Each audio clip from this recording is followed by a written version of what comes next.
Assalamualaikum warahmatullahi wabarakatuh. Ketemu lagi di pembelajaran online matematika asik, menarik, mudah, dan menyenangkan. Oke anak-anak, pada pembelajaran online hari ini kita akan melanjutkan materi kita sebelumnya.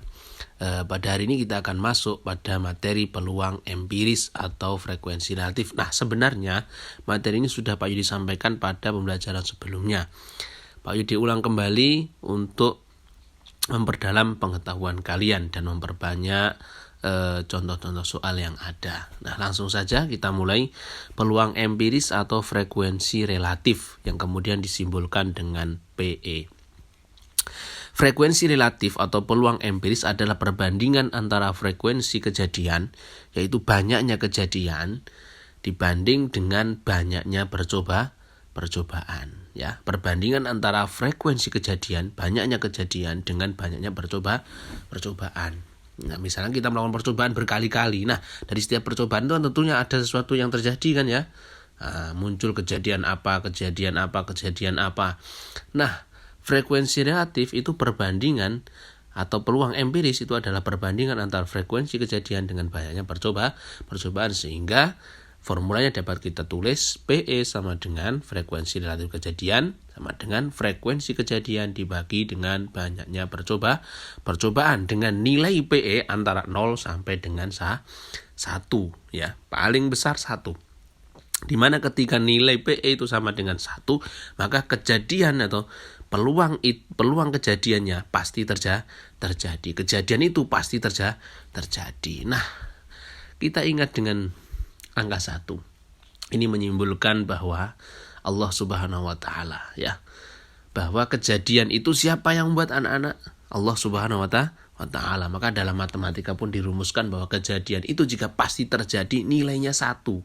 Ini menyimbolkan ketauhidan bahwa setiap yang terjadi di bumi ini, di muka bumi ini pasti tidak lepas dengan zat yang 1. Allah lah yang mewujudkan kejadian itu pasti terjadi. Nilainya sama dengan 1. Matematika mengakui keesaan Allah Subhanahu wa taala. Matematika mampu mengislamkan kita. Semoga bermanfaat. Nah, untuk mempermudah kita lanjutkan pada contoh soal pada slide berikutnya. Tetap semangat anak-anak ya. Oke, lanjut. Contoh soal. Dalam pelemparan sebuah koin sebanyak 100 kali, diketahui 40 kali muncul sisi angka, 60 kali muncul sisi gambar. Frekuensi relatif munculnya sisi angka adalah, nah langsung saja kita masuk ke pembahasan soal ya. Kita langsung cari berapa frekuensi relatifnya. Nah, frekuensi relatif sudah kita bahas tadi bahwa frekuensi relatif dapat dicari dengan cara frekuensi kejadian dibagi dengan banyaknya percobaan. Yang diminta adalah frekuensi relatif dari munculnya sisi angka. Berapa sisi angka? 40 kali. Banyaknya percobaan berapa kali? 100 kali. Maka frekuensi relatifnya adalah 40 per 100 sama dengan 2/5. Oke, paham? Nah, oke, lanjut ke contoh soal berikutnya. Contoh soal, diketahui tabel hasil percobaan pelemparan 60 buah dadu dengan 6 sisi sebagai berikut. Ya, jadi percobaannya sebanyak 60 kali, dilempar sebanyak 60 kali. Nah, mata dadu yang muncul ya, mata dadu 1 muncul 9 kali, mata dadu 2 muncul 10 kali, mata dadu 3 muncul 12 kali, mata dadu 4 muncul 11 kali, mata dadu 5 muncul 8 kali, mata dadu 6 muncul 10 kali. Ini kalau kita total ketemunya pasti 60 kali. Nah, peluang empiris muncul mata dadu 3 adalah, nah tinggal kita masukkan ke formula seperti biasa anak-anak ya. Banyaknya frekuensi kejadian muncul mata dadu 3 atau frekuensi kejadian kita bagi dengan banyaknya percobaan. Peluang empiris mata dadu 3. Nah, muncul 3 berapa frekuensinya?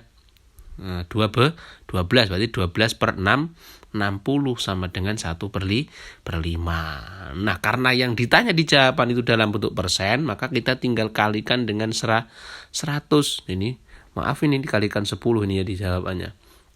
dikalikan dengan 100 sebenarnya ini ya. Sehingga ketemu jawabannya adalah 20%. Oke, paham? Kita lanjutkan pada slide berikutnya. Oke anak-anak, masih tetap di pembelajaran online matematika, asik, menarik, mudah, dan menyenangkan. Nah, kita lanjutkan pada pembahasan peluang teoritis atau peluang kejadian yang disimbolkan dengan P dalam kurung K. Peluang teoritis adalah perbandingan antara suatu kejadian yang dimaksud dengan banyaknya seluruh kemungkinan suatu kejadian. Nah, belibet banget nih ya kata-katanya. Nah, perbedaannya gini anak-anak dengan peluang empiris atau frekuensi relatif pada penjelasan sebelumnya. Nah, kalau peluang empiris atau frekuensi relatif itu percobaannya berkali-kali, banyak percobaan. Nah, kalau peluang teoritis sekali saja percobaan dan yang ditanya pun kejadian dari satu kali percobaan. Kalau peluang relatif atau peluang empiris itu adalah kejadian dari banyaknya percobaan. Kalau peluang teoritis suatu kejadian dari satu percobaan. Ya, nah ini perbandingan antara suatu kejadian yang dimaksud dengan banyaknya seluruh kemungkinan. Seluruh kemungkinan satu percobaan kan dia memiliki seluruh kemungkinan. Ya. Oke, paham ya? Nah, untuk lebih jelasnya kita nanti masuk ke contoh soal saja. Nah, sehingga diformulakan menjadi P dalam kurung K sama dengan banyaknya kejadian dibagi banyaknya sampel, banyaknya ruang sampel. Anggota ruang sampel berarti kan kejadian yang mungkin gitu ya. Dibagi dengan banyaknya kejadian yang mungkin terjadi. Banyaknya kejadian yang diminta dibagi dengan banyaknya kejadian yang mungkin atau seluruh ruang sampel ya. Nah, misalnya kalau kita melempar satu koin, ruang sampelnya apa? Angka dan gambar. Nah, peluang kejadian atau peluang teoritis munculnya angka berapa? Kalau misalkan itu satu koin dilempar, ruang sampelnya kan hanya angka dan gambar. Berapa peluang muncul angka? Muncul angka kan satu. Angka ya 1 berarti 1/2. Nah itu dan soal-soal lain nanti akan kita bahas untuk memperjelas tentang materi tersebut. Oke, sehingga diformalisikan Pak diulangi ya, P dalam kurung K sama dengan NK. NK itu banyaknya kejadian ya. Kemudian NS itu banyaknya anggota ruang sampel. Nah, nilainya, kisaran nilai peluang ini juga sama antara 0 sampai dengan 1. Ketika nilainya 1, peluang itu pasti terjadi. Oke, ketika 0, maka peluang itu mustahil terjadi ya, mustahil terjadi. Ketika 1 pasti terjadi. Nah, oke. Ini menambah keimanan kita kepada agama yang kita yakini benarnya bahwa peluang kejadian di dunia ini ya, orang ateis pun kalau ditanya berapa nilai peluang suatu kejadian itu apabila terjadi, nilainya 1. Nah, orang ateis pun meyakini nilai 1. Nah, apalagi kita yang memiliki agama bahwa 1 itu adalah simbol tauhid, simbol Allah Subhanahu wa taala, maka siapa yang menciptakan kejadian itu, siapa yang menjadikan suatu kejadian terjadi kecuali tidak lain dan tidak bukan Allah Subhanahu wa taala. Oke anak-anak, untuk lebih jelasnya lanjut contoh soal pada slide berikutnya. Jangan kemana-mana, tetap di pembelajaran online matematika asik, menarik, mudah, dan menyenangkan. Contoh soal, peluang muncul mata dadu bilangan prima pada pelemparan sebuah dadu. Nah, dilempar satu kali kan tentunya ini ya. Berarti percobaan cuma satu kali, dilempar satu kali sebuah dadu. Nah, ruang sampelnya atau kemungkinan kejadian yang ada apa saja kalau satu dadu dilempar? Yaitu, coba lihat di pembahasan, maka ruang sampelnya ada berapa saja? 1, 2, 3, 4, 5, 6. Sehingga banyaknya ruang sampel ada 6. Titik sampel yang ditanya adalah munculnya mata dadu bilangan prima. Nah, yang bilangan prima apa saja? 2, 3, 5. Sehingga banyaknya kejadian yang diminta tadi ada di 3. Maka peluang muncul bilangan prima atau kita simbol dengan PA atau A itu adalah kejadian yang diminta, maka NA per NS yaitu 3/6 sama dengan 1/2 ya. Munculnya bilangan prima ada 3, kemudian dibagi dengan banyak ruang sampel ada 6, sehingga ketemu peluang muncul bilangan prima adalah Oke, kita lanjut pada contoh soal berikutnya. Contoh soal, 3 buah uang logam dilempar undi bersama-sama 1 kali. Peluang muncul 2 gambar dan 1 angka. Seperti biasa, dalam menyelesaikan peluang kejadian, kita harus bisa menentukan ruang sampelnya dulu. Nah, kalau 3 buah uang logam kita lempar bersama-sama, ya, maka ruang sampelnya adalah, yaitu bisa jadi kemungkinan yang terjadi, ya, kita tulis semua, atau ruang sampel. Ruang sampel itu adalah kemungkinan semua yang terjadi, semua kemungkinan yang akan terjadi ketika 3 buah koin tadi, ya, uang logam dilempar bersama-sama. Bisa jadi muncul angka-angka gambar, angka gambar angka, angka gambar gambar, gambar angka-angka, gambar angka gambar, gambar angka, gambar gambar. Ada berapa? Yaitu ada 8. Maka banyaknya ruang sampel ada 8. Pak, kalau misalkan 4 koin ada berapa ruang sampelnya?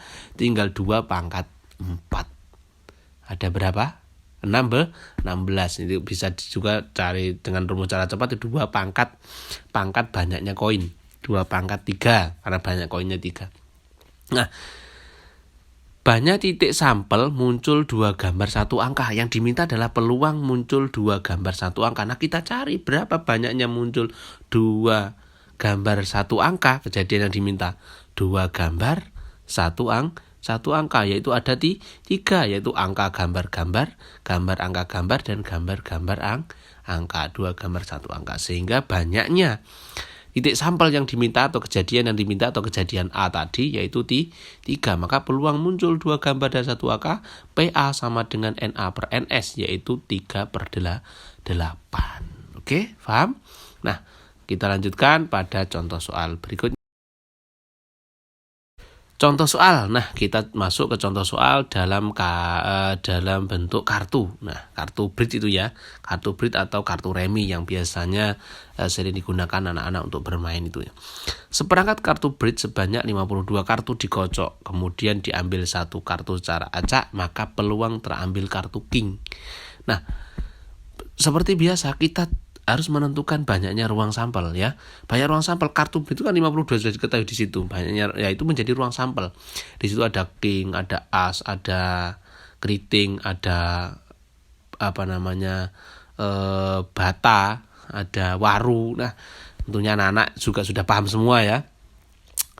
Nah, semua itu kalau kita total itu ada 52 kartu, sehingga dinamakan dengan NS-nya, itu ruang sampelnya. Banyak ruang sampelnya ada 52. Nah, banyak titik sampel kartu king. Kingnya ada berapa? Ada king merah, ya, king waru, king keriting, king bata, sama king skop, sehingga ada 4.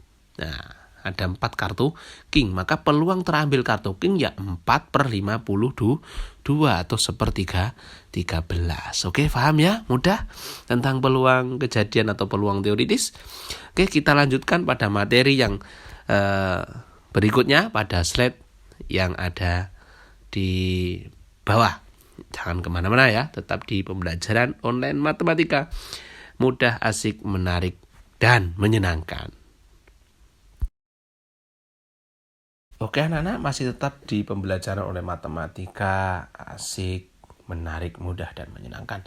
Kita lanjutkan pembahasan kita pada frekuensi harapan dan nilai peluang. Nah, hubungan nilai peluang suatu kejadian dengan komplement adalah sebagai berikut, ya. Kita rumuskan, kita formulanya dari P dalam kurung K atau peluang kejadian ditambah peluang kejadian komplement sama dengan 1. Maksudnya apa, Pak? Kejadian itu kan apabila terjadi nilainya 1. Ini contoh, Pak, dicontohkan nih. Misalkan hari ini mendung, ini anak-anak, hari ini mendung. Kemudian kita bisa simpulkan, maka peluang terjadinya hujan insya Allah itu 30%. Peluang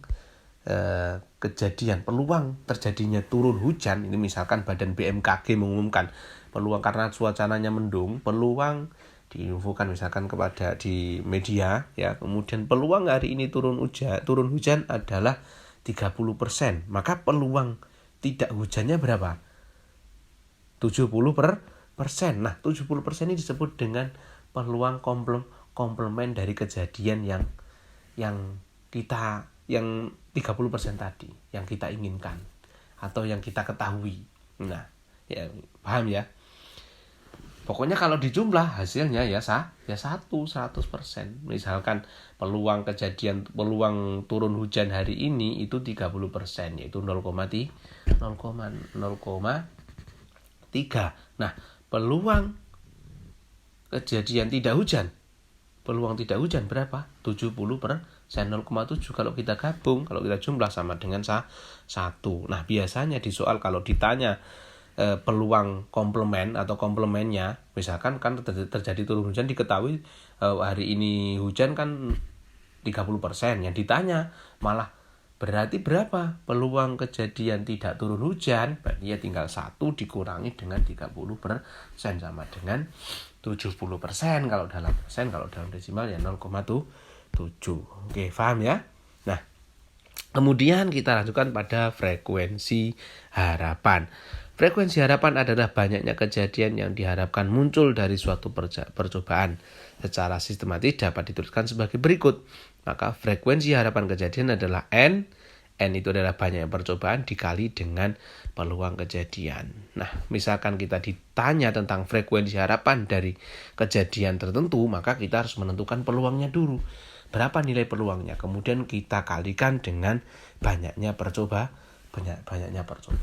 Maka frekuensi harapan itu adalah besarnya harapan dari banyaknya kejadian yang muncul. Berapa besar harapan saya?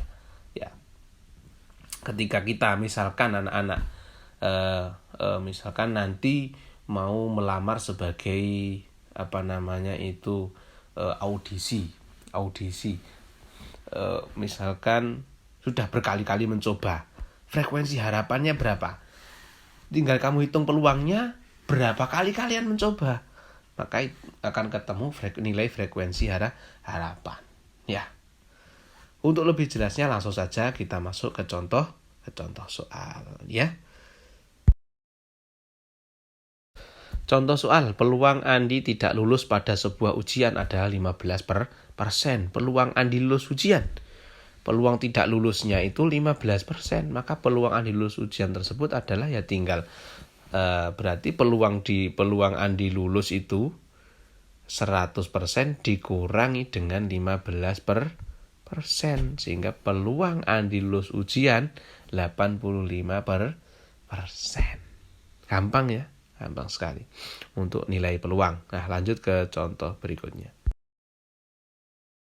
Contoh soal, sebuah dadu setimbang dilempar sebanyak 48 kali. Frekuensi harapan muncul mata dadu yang merupakan faktor dari 12.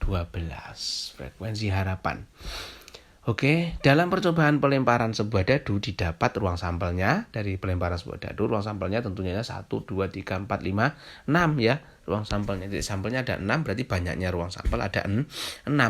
Misalkan adalah kejadian muncul mata dadu yang merupakan faktor dari 12. Anggota dari ruang sampel tadi berapa faktor dari 12? Berarti 1, 2, 3, 4, 6. Ada 5. Sehingga peluang kejadiannya yaitu 5/6. Sehingga frekuensi harapan muncul ya tinggal banyaknya percobaan kita kalikan dengan peluang kejadian yaitu 5/6 dikali 48 ketemu 40. Jadi frekuensi harapan muncul mata dadu yang merupakan faktor dari 12 adalah 40 kali. Oke, lanjut ke contoh soal berikut.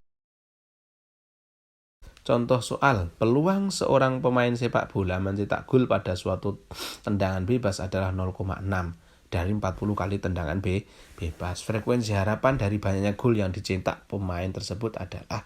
Nah, pertama tentu saja ketika ditanya frekuensi harapan kita harus menentukan peluangnya dulu. Peluang dia mencetak gol berapa peluangnya? Nah, peluang seorang pemain sepak bola mencetak gol pada suatu tendangan bebas adalah 0,6. Ya tinggal saja kita kalikan 0,6 kalikan 40 karena peluangnya sudah ada. Peluang banyaknya gol yang dicetak kan berarti peluang dia gol berapa? 0,6. Nah, kalau ditanya peluang dia tidak gol berapa? 0,4. 0,6-nya dia gol. Nah, berarti banyak frekuensi harapan ya 0,6 kita kalikan 40 sehingga ketemu 24 kali frekuensi harapan banyak gol yang dicetak. Gitu, kita bisa menentukan ya. Jadi harapan gol dari 40 kali tendangan, kalau peluangnya 0,6 maka 24 kali dia bisa mencetak gol. Itu. Oke, mungkin bisa dipaham, bisa lebih paham anak-anak ya. Oke. Demikian yang bisa Pak Yudi berikan. Tetap semangat. Insya Allah akan kita lanjutkan pada pembelajaran berikutnya, tinggal satu materi, dan berikutnya insya Allah akan kita lanjutkan pada part ya. Kalau sudah selesai nanti kita akan lakukan penilaian akhir tahun. Terima kasih, semoga bermanfaat. Wassalamualaikum warahmatullahi wabarakatuh.